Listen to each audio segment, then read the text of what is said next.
Bonjour. Ce bulletin missionnaire nous vient du Ghana. Le Ghana est situé en Afrique de l'Ouest. Nathaniel, 16 ans, a été surpris d'écouter un pasteur prêcher au Ghana. Un dimanche, le pasteur lisait la Bible en chair et Nathaniel suivait dans sa propre Bible à sa place. Ouvrant sa Bible à Exode 20, le pasteur passa en revue les 10 commandements, un par un. Mais il en sauta un. Après le sermon, Nathaniel alla voir le pasteur pour lui demander pourquoi il n'avait pas mentionné le 4e commandement. « Vous pouvez prier n'importe quel jour », répondit le pasteur. « Le jour que vous célébrez n'a pas d'importance. » La surprise de Nathanaël grandit. Il n'avait jamais pensé que l'un des 10 commandements était facultatif. Chez lui, il lit et relit le 4e commandement dans sa Bible. Il lut les mots de Dieu, « Souviens-toi du jour du sabbat, pour le sanctifier. Pendant 6 jours, tu travailleras et tu feras tout ton ouvrage, mais le 7e jour est le sabbat du Seigneur ton Dieu. Tu ne feras aucun ouvrage, ni toi, ni ton fils, ni ta fille, ni ton serviteur, ni ta servante, ni ton bétail, ni l'étranger qui est dans tes portes. Car en 6 jours le Seigneur a fait les cieux et la terre, la mer et tout ce qui s'y trouve, et il s'est reposé le 7e jour.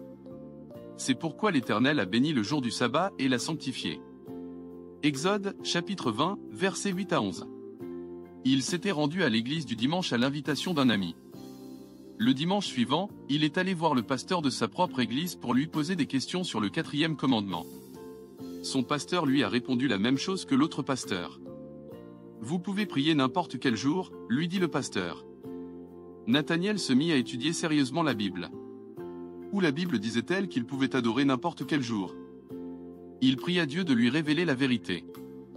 Il trouva une réponse dans Jacques 2, verset 10, qui dit « Car quiconque observe toute la loi, mais pêche contre un seul commandement, devient coupable de tous. » Il commença à penser qu'il était peut-être important pour Dieu d'observer le samedi, le sabbat du 7e jour. Nathaniel avait entendu parler des adventistes du 7e jour, et il ne connaissait pas d'autres chrétiens qui pratiquaient le culte le samedi. Mais il n'y avait pas d'adventistes du 7e jour dans sa ville. Il pria, « Si le 7e jour est vraiment important pour toi, fais que des adventistes du 7e jour viennent dans mon village et y organisent des réunions d'évangélisation. » Il pensait qu'une réponse à sa prière prouverait 2 choses, que Dieu avait entendu sa prière et que le sabbat était important pour lui. Il répéta sa prière le lendemain et le surlendemain. « Si le 7e jour est le jour saint de Dieu, que les adventistes viennent dans ma ville pour faire des réunions d'évangélisation, » pria-t-il. Environ 8 mois plus tard, les adventistes sont arrivés. Nathaniel était si heureux. À la fin des réunions d'évangélisation, Nathaniel fut baptisé, ainsi que sa jeune sœur qui avait assisté aux réunions avec lui. En tout, 50 personnes ont été baptisées et une église adventiste du 7e jour a été ouverte dans la ville. Aujourd'hui, Nathaniel a 23 ans et étudie à l'université pour devenir enseignant. « Dieu a répondu à mes prières, dit-il. Avant que les adventistes n'arrivent dans ma ville, ils avaient déjà gagné une âme.